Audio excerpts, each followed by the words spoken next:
What happens when a CEO trades his penthouse office for a name tag and headset at one of his own resorts? Quentin O'Donnell leaned back in his leather chair, staring at the performance reports stacked on his desk. 19 luxury resort locations, all profitable. On paper, everything looked fine. But the customer reviews told a different story. The resort in Santa Fe was slipping slow service, long hold times on the phone, and a few guests even said they were ignored at the front desk. Quentin hated that word. It was the same place he'd put millions into renovating 5 years ago after buying the chain from a retiring hotelier. He hadn't been hands-on in years. Too many board meetings. Too many layers between him and the people actually running the place. He reached for his notebook and wrote 2 words. Go quiet. No warning. No corporate emails, just him showing up. Quentin spent the next 3 days planning. He grew a short, scruffy beard, wore contacts instead of his usual wire-frame glasses, and dyed his salt and pepper hair a darker brown. He'd never personally met the resort's frontline workers. They only knew the CEO by name, if that. And since the resorts were branded under a name he didn't share, no one would make the connection. He applied for a seasonal call center trainee position under the name David Owens. The resort's front desk manager, a woman named Kristen, called to confirm. We're short-handed, so if you can start Monday, that'd be great. Monday works, he said. By 7:30 a.m., Quentin was standing behind the resort's reception desk, dressed in a stiff navy polo and khaki slacks. A headset was clipped to his ear, and a laminated Trainee David badge hung around his neck. The front desk was a mess of blinking lines and frustrated sighs. Only one other person was working the phones. A young woman with tired eyes and a bright smile turned to him. You must be David. I'm Alara. Let's get you set up. Her handshake was warm, but her fingers trembled just slightly. For the next few hours, she walked him through the reservation system. She was patient but fast. Every few minutes, she juggled another call or handled a walk-in. The line at the desk grew, and still no one else came to help. By noon, Quentin was already sweating and had fumbled 2 calls. Sorry, he said quietly after a woman hung up in frustration. Alara shrugged. You're doing fine, it's just, Mondays are brutal. She glanced at the clock. I've been here since 6, he blinked. Since 6, your shift started early. No, I picked up the morning shift. They asked last minute. I've been covering a lot lately. He frowned. Anyone else coming in? She shook her head. Doubt it. Our night receptionist quit 2 weeks ago. Kristen said corporate froze hiring, so it's just been me and whoever they can pull from housekeeping. Quentin felt a knot form in his stomach. He hadn't frozen any hiring. A man in a blazer walked past, sipping coffee and laughing into his phone. He didn't stop to help. Who's that? Quentin asked. Daniel. He's the manager on duty today. He doesn't help with the desk, Alara gave a tired laugh. Not unless someone's screaming. But hey, he's good at scheduling meetings. Quentin watched as another call came through. Alara answered, her voice still calm and sweet. Thank you for calling. This is Alara. How can I help you? Quentin noticed the slight slump in her shoulders. She didn't break, didn't complain, but her body was clearly running on fumes after the call. He leaned in. How many hours do you work a week? She hesitated. Last week, 59, his jaw clenched. Is that normal? She gave a small, tired smile. It's been the new normal. He stared at her for a long second. Do they pay you overtime? Technically, but it's capped. So anything past 50 I get time off instead, but I can't really take the time off. No one to cover. Quentin opened his mouth, then closed it. He didn't know what to say. He'd built this place to be a sanctuary, not a sweatshop. He felt his stomach twist. A guest at the front desk slammed a water bottle down. Hello, I've been waiting 15 minutes. Alara turned and smiled instantly. Of course, sir. I can help you right now. She handled it, just like she handled everything else. But something in her eyes, some shimmer of exhaustion, hit him hard. Quentin had come looking for answers. He didn't expect to find them staring back at him with a headset and a smile, and now he knew. It was time to dig deeper. By Thursday, Quentin had memorized the rhythm of the resort's front desk, if you could call it that. The chaos wasn't a surge, it was constant. Calls didn't taper off. Guests didn't stop arriving early or staying late, and Alara, she never sat, not once. She moved from guest to phone to printer to computer like she was wired to the building itself. But it wasn't just Alara. There was Darnell, an older man who worked the bell desk. He barely said more than a few words to anyone, but Quentin noticed him lugging bags up 4 flights more than once after the elevator near the east wing broke. No complaints, no radio calls, just quiet sweat. Then there was Inez, who handled housekeeping requests and somehow also wound up chasing down pool towels and refilling vending machines. The resort ran like a barely patched raft, and somehow the ones bailing water weren't the ones steering. "I thought this place was supposed to be luxury," Quentin muttered as he tried to navigate the outdated reservation interface, fumbling through a room change request. Alara leaned over, pointing to a hidden drop-down. "Click there, then override with the manager code." "It's buried," he raised an eyebrow. "Why not update the system?" asked Daniel, she said without flinching. "He said IT upgrades were not in Q2 priorities, whatever that means." "Have you told anyone higher up?" Her hands didn't stop moving. "I emailed corporate last month." "Never heard back." Quentin stared at her. "You emailed them personally?" "Yeah, I figured maybe if someone saw what was really going on they'd send help, or at least fix the phones, but I guess they're busy." He didn't answer. He couldn't. Because that email, if it ever reached his office, had been buried somewhere under layers of middle management. At exactly 3:22, a guest stormed up to the desk dragging a suitcase with a broken wheel. "This is the 3rd time I've called about the air conditioning," she snapped. "No one came. I'm done waiting." Alara stepped forward, her tone clear but kind. "Let me get you into a different room. I'm so sorry for the inconvenience." "I don't want a new room. I want someone competent enough to fix a thermostat." Quentin watched Alara's mouth tighten, not a flinch. "Just quiet restraint." "I understand," she said. "We'll make this right." Daniel appeared from the hallway, adjusting his tie as if he'd just walked out of a photo shoot. "Everything okay here?" he asked, barely glancing at the woman. Alara answered before Quentin could. "Guest in 412 has had no A/C since this morning. Maintenance didn't respond." Daniel nodded slowly. "Right, I think they're backed up. Just comp her a dinner and move her to West Tower." "You already gave out the last West Tower king," Alara said. He rubbed his chin. "Then just figure something out." The guest turned to him. "Are you the manager?" "I'm the MOD, yes." She looked him up and down. "Then you figure it out." Daniel smiled thinly. "We'll take care of you. Alara can handle the transfer." Without another word, he turned and left. Quentin followed him. He caught up near the staff hallway. "Hey," Quentin said. "Quick question." Daniel looked him over. "Yeah, how often do you check in with maintenance?" "Excuse me?" "Just wondering. Seems like they're getting backed up a lot." Daniel exhaled through his nose. "Look, I don't know who you are, but I don't really have time to babysit maintenance. They clock in, they do their job. If they don't, that's on them." Quentin narrowed his eyes. "And front desk being short," Daniel shrugged. "Everyone's short these days. Nobody wants to work.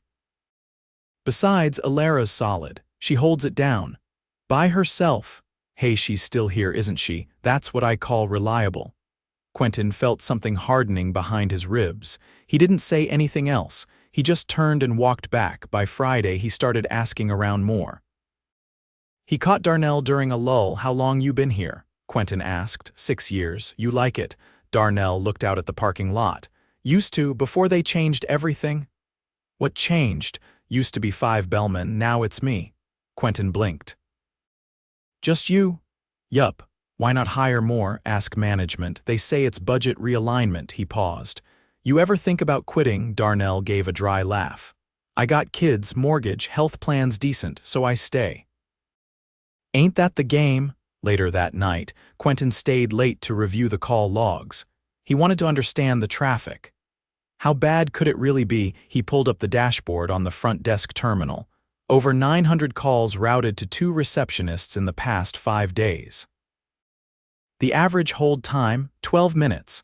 47 abandoned calls just that day. He scanned a few guest notes, angry feedback about missed wake-up calls, delayed check-ins. One even accused the staff of being cold. Quentin knew that wasn't true. Exhausted wasn't cold. It was survival. At 10:30, he caught Inez in the supply room restocking coffee pods. "You always here this late?" he asked. "Only on Fridays," she said, not looking up. "And Wednesdays." "Do you get paid for both jobs?" She hesitated. "Technically, I'm support staff, so I get per-shift bonuses." "But not full hourly for both." Quentin clenched his jaw. "That legal," she shrugged. "Wasn't my idea," he paused. "You ever report it?" "To who?" "HR, there in Phoenix." The next morning, Quentin came in early, earlier than anyone else. He wanted to see what it looked like before the rush. The lobby was quiet, the sun just starting to rise through the high windows. The silence was heavy. He went to the break room, old plastic chairs. A vending machine with more warning stickers than snacks.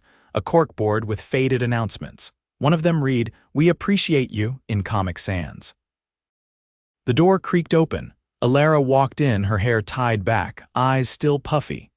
"Didn't expect you here early," she said, filling a paper cup with coffee. "Wanted to see what it's like before the storm."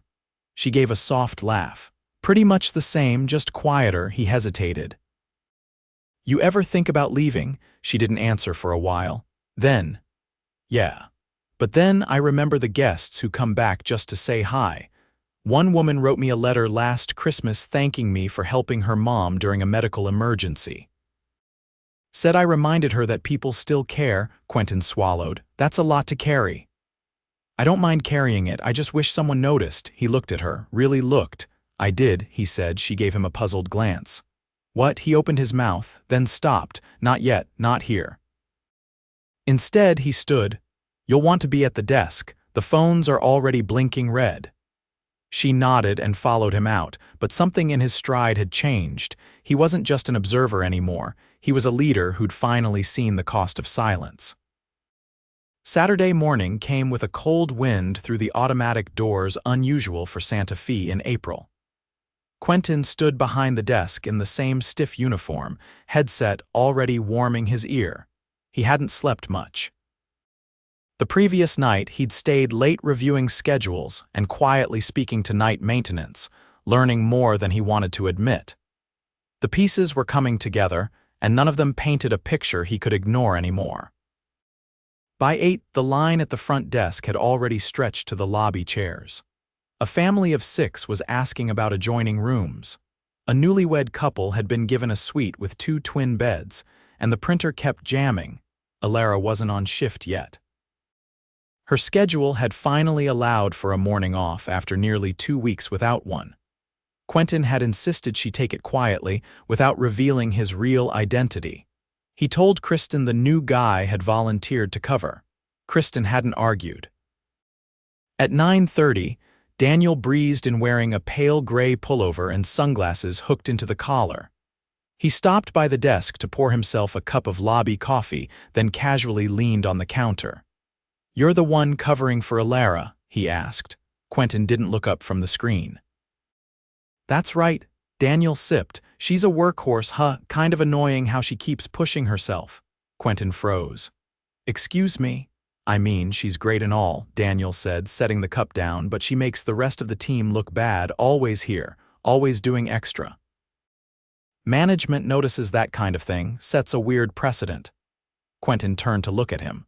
"You think her reliability is a problem," Daniel shrugged. "She's too invested, you give too much, you start expecting things back. Promotions, raises, recognition." "That's not how this works." Quentin stared at him, feeling something coil tighter in his chest. "Tell me something. When was the last time you sat at this desk and took calls?" Daniel gave a short laugh.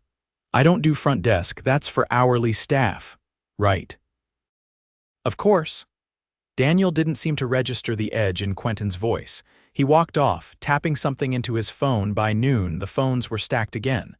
Quentin handled them with more ease now. He'd learned the system's flaws, how to work around the frozen screens and mislabeled tabs. But the volume was relentless. A middle-aged man approached the desk, red in the face, holding a phone charger. I was told someone would bring this to my room an hour ago, he said. I'm very sorry for the delay, Quentin said. I'll make sure it's delivered now, or you're welcome to take it with you. The man took it without another word and walked off. Inez appeared from the hallway, clipboard in hand, whispering as she passed. Laundry machines down again, no towels for the spa wing. Quentin nodded. I'll help after lunch, she paused. You're not supposed to do that, he looked at her. Supposed to doesn't apply today. At 1:15 he stepped into the back office. Kristen was at the desk, reviewing a spreadsheet. Her energy was sharp but strained. She looked up. Need something? I've been here 6 days, Quentin said, and I haven't seen a single member of corporate visit. Is that normal? Kristen blinked. We had someone last quarter, brief check-in. They did a walkthrough, met with Daniel. Anyone speak directly with staff? Not that I know of. They don't really stay long. Quentin nodded slowly. You've been here how long? 4 years this summer. You manage scheduling, she hesitated. Mostly. Daniel signs off on final approvals. Then help me understand this. Why are there only 2 people scheduled for front desk during peak hours? Kristen shifted in her seat.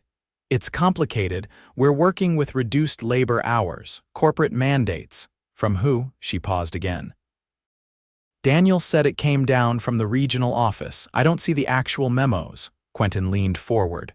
So you're scheduling people based on what he tells you, but you don't verify it? I can't override his decisions. You can raise concerns. I did, twice. I was told to focus on retention and morale. He studied her face. How's morale, Kristen? She looked away. Before he could press further, a radio crackled from her desk.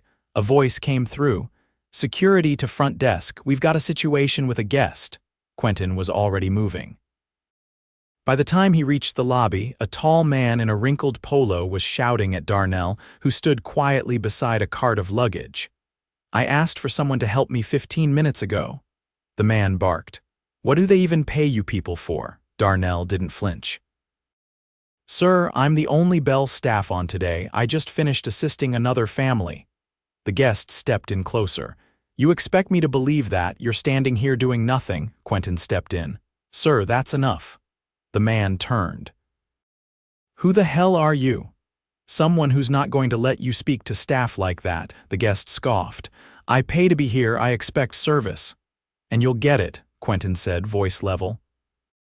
But you don't get to disrespect people while you wait. The guest glanced around, saw others watching, and grabbed his bag.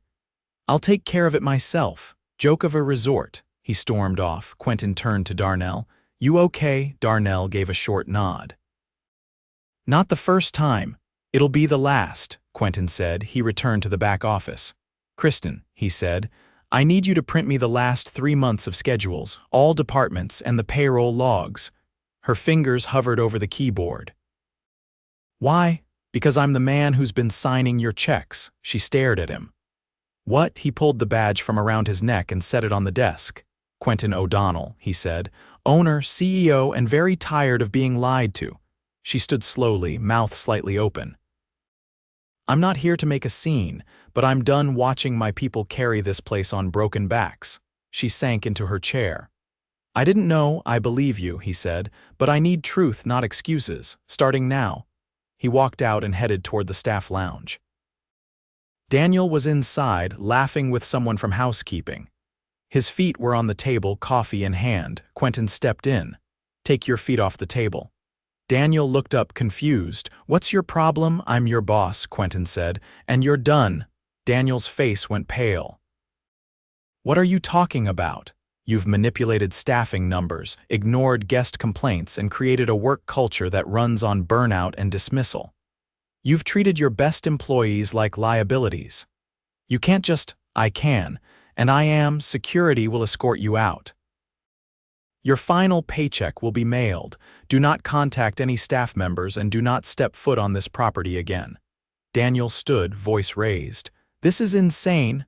Quentin didn't blink. What's insane is how long this went unchecked. Daniel stormed out, slamming the door behind him. Quentin turned to the woman still seated at the table. You're safe, he said. And starting Monday, things will change. She nodded quickly, eyes wide. That evening, Quentin sat in the break room beside Darnell, Inez, and Alara, who had returned for her evening shift.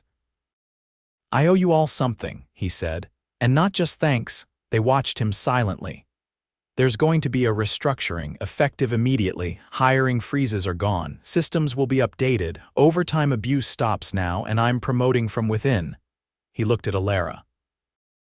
"You've kept this place from falling apart. How would you feel about leading the front office team?" She froze. "Me, you already do. Might as well get paid and recognized for it." Tears welled in her eyes, but she blinked them away. "I'd want to do it right," she said. "With a real team. You'll have one," he turned to Darnell. "We're hiring 3 more Bell staff. You'll help train them." Darnell's face remained unreadable, but he gave a small nod. "Housekeeping will get full hourly for every role," Quentin said to Inez. "No more support staff bonuses. That ends tonight," she exhaled slowly. "About time," Quentin stood. "This resort was built to feel like a retreat, a place people could trust. That doesn't work if the people who run it are drowning. I lost sight of that. I won't again." No applause. No back pats, just a quiet, shared understanding that something had shifted. And this time it wasn't just talk. The following Monday, the resort lobby didn't look different on the surface. Guests still rolled in with wheeled luggage and high expectations. Calls still rang at the desk. But something underneath had shifted. The weight of silence was gone. Quentin arrived at 7 sharp, this time in a tailored jacket instead of a staff polo. He didn't blend in anymore, he wasn't trying to. He stood near the front desk, arms crossed lightly, watching the morning team settle in. 2 new hires stood near Alara, listening as she outlined the day's check-in pattern. Her badge now read Front Office Supervisor. She noticed him and gave a quick nod, not a smile, just acknowledgement. She was focused. She didn't need hand-holding, only support, and she had it now. Kristen approached from the back office, a tablet in hand. "I finished revising the schedules through next week," she said. "We've got 5 full-time front desk staff starting their onboarding today. 3 are locals, 2 transferred from our Taos property." Quentin flipped through the digital roster. Every shift was now double covered, call volumes had been factored in. No more solo coverage during peak hours. "You verified their training hours?" he asked. "Confirmed," she said. "And I spoke with payroll. No more comp time in place of overtime. Everyone's getting properly logged." He nodded. "Good, make sure HR sends that in writing." She hesitated. "About Daniel, do you want me to communicate anything to the regional team?" "I already did," he said. "They're auditing his previous reports and verifying every schedule he signed off on. If they find anyone else complicit, we'll deal with it the same way."